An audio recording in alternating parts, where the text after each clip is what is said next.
Your Majesties, my wife and I are so delighted to be able to welcome you to Buckingham Palace this evening. E koko ni o keiri nasai. Welcome back to Britain. Your Majesties, ours is a partnership with deep roots. For over 400 years, our nations have inspired each other, learning from each other's experience and enriching our industries, cuisines, and cultures with elements borrowed and shared. Even our hobbies have shared roots, for it was English climbers like Walter Weston in the late 19th century, enraptured by the Japanese landscapes they encountered, who helped to introduce recreational mountain climbing in Japan. This is a passion which so many British and Japanese now have in common, not least at an individual level, Your Majesty and myself.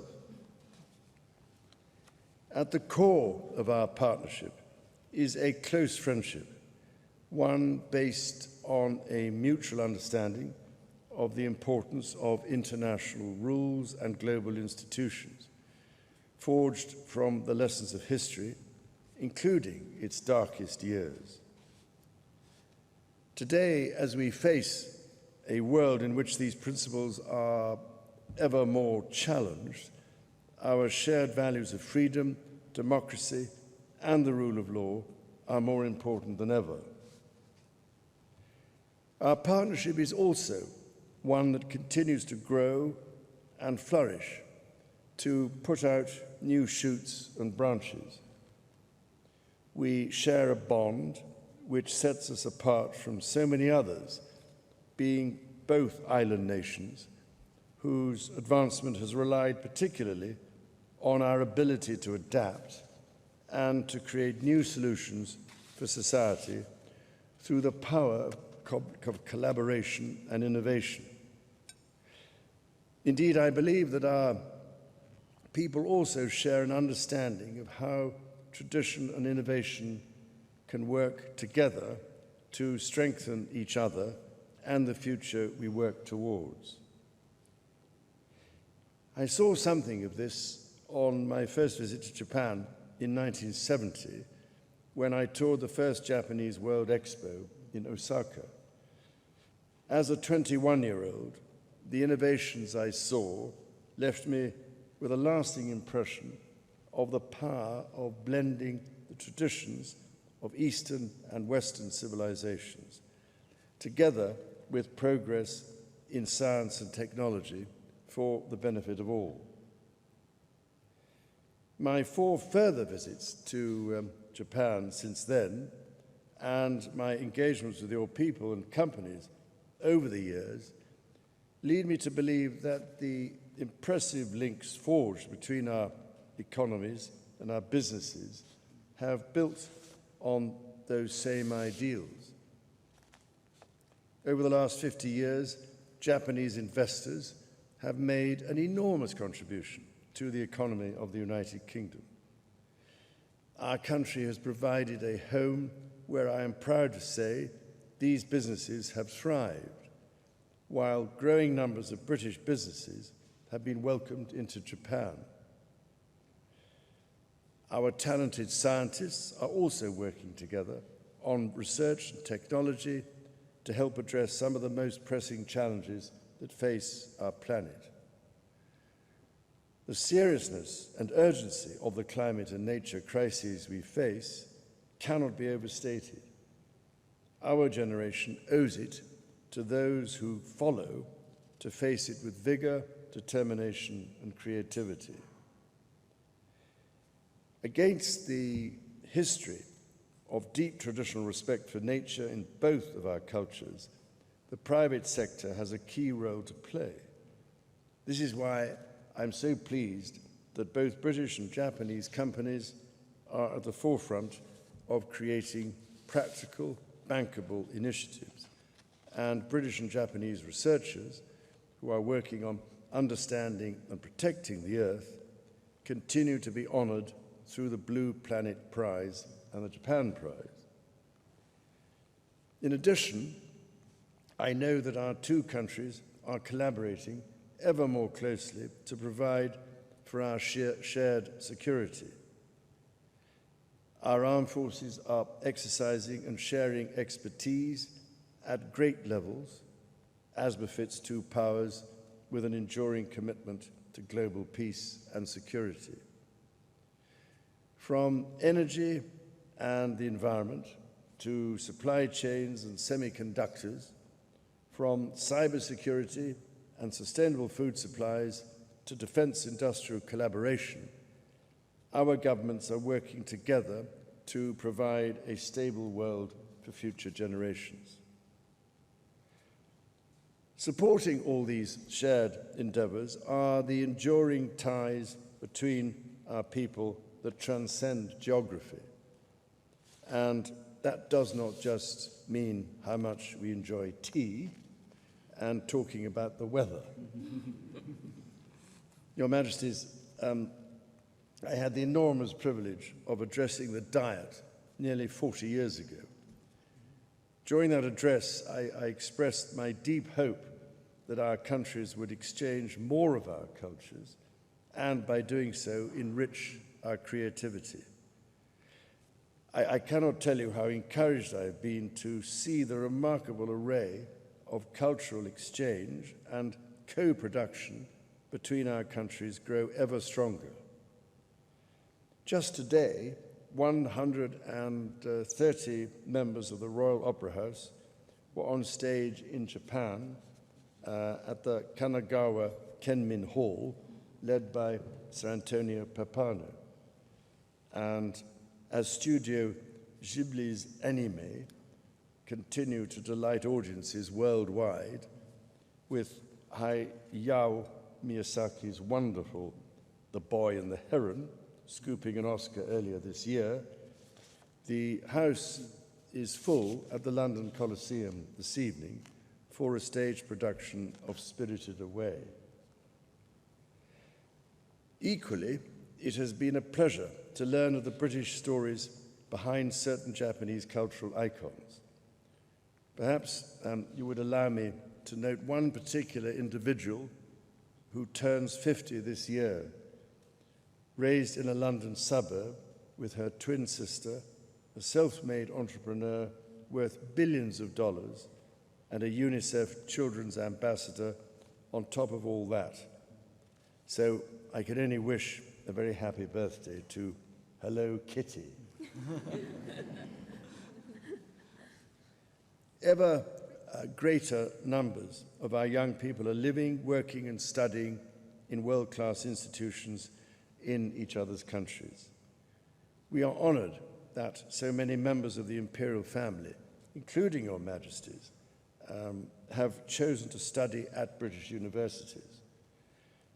I know from your Majesty's fascinating record of your experiences at Oxford, as well as my memories of our time spent together at the opera and fly fishing, that these opportunities to spend time abroad create lifelong friendships and memories. I'm only sorry to report that I haven't had any better luck with more recent attempts at fishing. The Pokemon phrase, "gotta catch 'em all," may resonate with my grandchildren, but for me it is perhaps aspirational. Your Majesties, in 1613, Tokugawa Ieyasu wrote to my forebear, King James I. He said, "Though separated by 10,000 leagues of clouds and waves, our territories are, as it were, close to each other." Over 400 years later, that sentiment remains at the heart of our friendship. And so it is with a sense of great affection and optimism that I propose a toast to your Majesties and the Japanese people, and to the next 400 years of Japanese-British relations.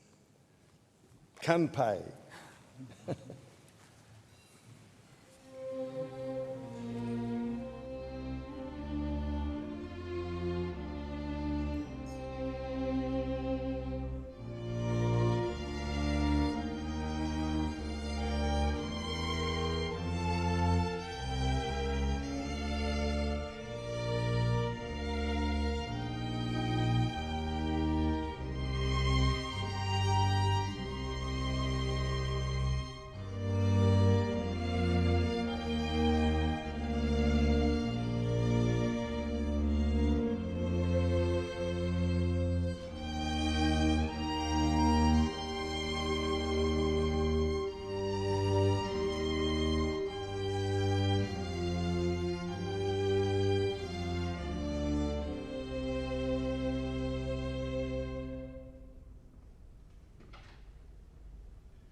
Your Majesties, thank you, Your Majesty, for your warm words of welcome. I would like to express my sincere appreciation for the invitation you have extended to the Empress and me for this state visit, as well as for the tremendous consideration and efforts that you and the people of the United Kingdom have shown in making it a reality. In fact, the original invitation was issued 5 years ago by Her late Majesty Queen Elizabeth II, whom I greatly admired.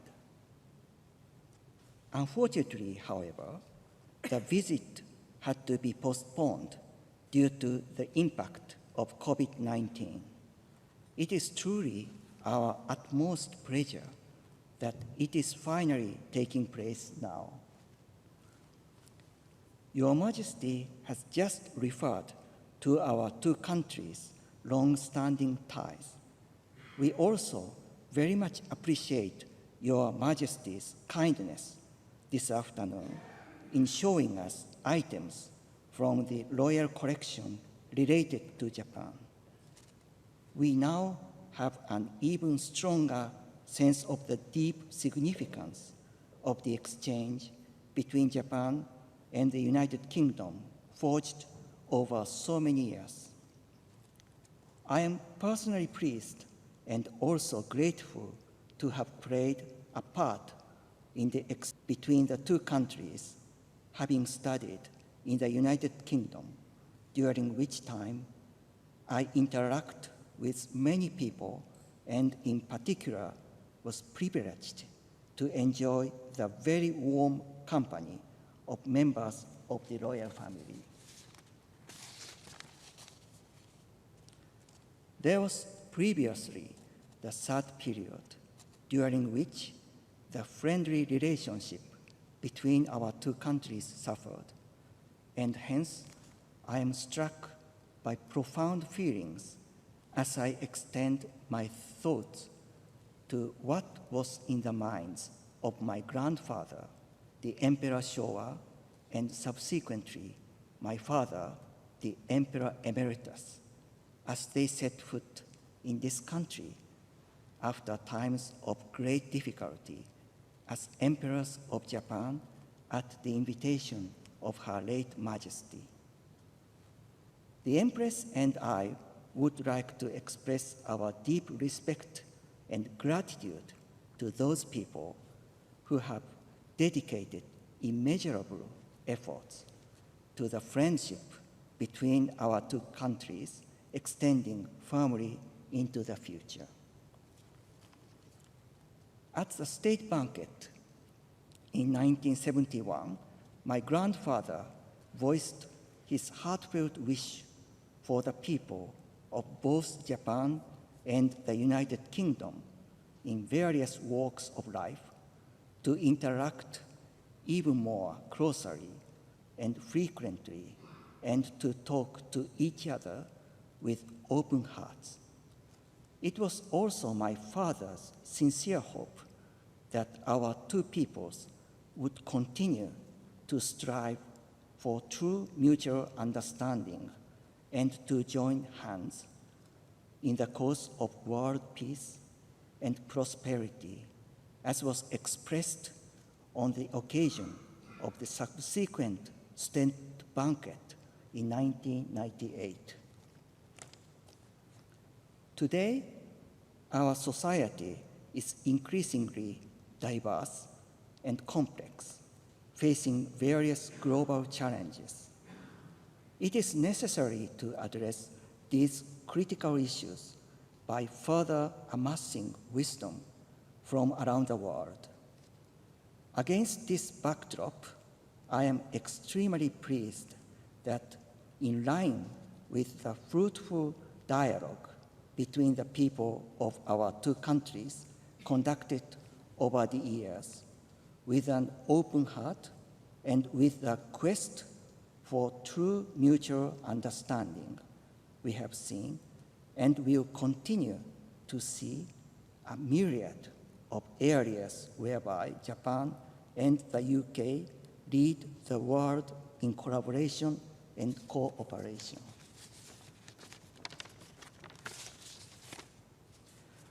One such area is the contribution that Japanese and British scientists have made to the world through cutting-edge medical research. Knowledge of iPS cells came to the fore through the research of Dr. Shinya Yamanaka, for which he was awarded the Nobel Prize in Physiology or Medicine. This was based on the preceding research by Sir John Bertrand Gurdon, who was the joint winner of the Nobel Prize and has led to significant innovations in regenerative medicine. At the Francis Crick Institute, which I will be visiting tomorrow, many people, including young researchers from our two countries, are working together and taking on momentous new challenges in the areas of cancer research and countering influenza. Meanwhile, I made a personal visit yesterday to the Thames Barrier, built in the aftermath of the 1953 North Sea flood. The development of the capacity to predict storm surges in the UK owes a great deal to the role played by a Japanese scientist, Dr. Shizuo Ishiguro, the father of Sir Kazuo Ishiguro, the British novelist of Japanese extraction and winner of the Nobel Prize for Literature. Dr. Ishiguro was invited to join a UK research institute where he developed a practical model for the accurate and timely quantitative prediction of storm surges in the North Sea. According to Sir Kazuo, the analog computing system that Dr. Ishiguro developed based on his research looked like a TARDIS, a time machine from the BBC drama Doctor Who. I believe that the unique interdisciplinary innovation by Dr. Ishiguro, cutting across electronic engineering and oceanographic science, continues to be a major source of inspiration for both Japanese and British researchers today, transcending time and space. During this visit, I look forward to visiting for the first time in 23 years the Royal Botanic Gardens, Kew, of which Your Majesty is a patron. There, I hope to see the efforts made by the Millennium Seed Bank in preserving seeds to avoid their extinction. May I pay my respect concerning the initiatives Your Majesty has taken with both passion and a sense of urgency in such critical areas as climate change and biodiversity. I am also encouraged that many people in both our countries are taking a keen interest in such environmental issues and are dedicating themselves to the resolution of these challenges. I have been told that seeds of Japanese red pine and other plants have been donated to the Millennium Seed Bank by Iwate Prefecture. They include those from the same type of tree as the miracle pine tree, which was the only one to survive the tsunami damage in the Takata Matsubara pine grove from the Great East Japan earthquake, during which tens of thousands of pine trees were uprooted. I believe that the seeds will be preserved long into the future as symbols of resilience, recovery from the earthquake, and friendship between Japan and the UK. I look forward to visiting again the Royal College of Music, where I can see the state-of-the-art performance laboratory, as well as to visiting with the Empress, Young B&A, where we will have a chance to interact with children from both our countries and gain a direct sense of how our culture and art are inspiring children, transcending borders and time. We also plan to visit Oxford. Sorry, maybe the wrong place for Your Majesty.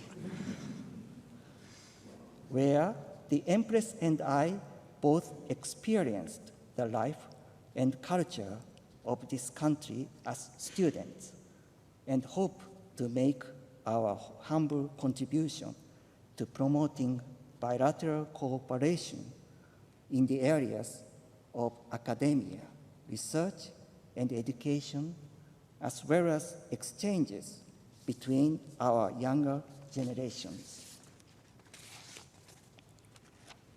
The relationship between Japan and the UK has been fostered through people-to-people exchanges over the years and generations. It would be a source of immense satisfaction if our visit to the United Kingdom could help to firmly pass on the friendship and goodwill between our two countries to the young people and children who, in the future, will take on the reins of our relationship and develop it even further.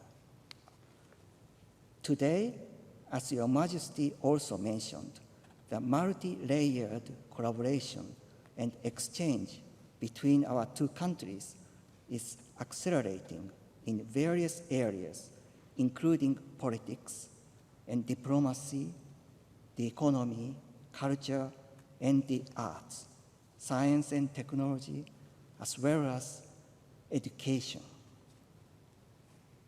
Our bilateral relations have never been more robust. We can say that we are fortunate to have been given the opportunity to climb even higher on this grand, broad-based mountain guided by the paths trodden by our forebears with the feeling of gratitude, respect, and pride in our hearts. It is my sincere hope that both Japan and the UK, as friends like no other, will continue to make untiring efforts for true mutual understanding through exchanges of their people, thereby building an enduring relationship based on friendship, goodwill, and cooperation. I would now like to propose a toast to the good health of Your Majesty, to the future development of our bilateral relationship and its contribution to the world, and to the lasting happiness of the people of Japan and the United Kingdom.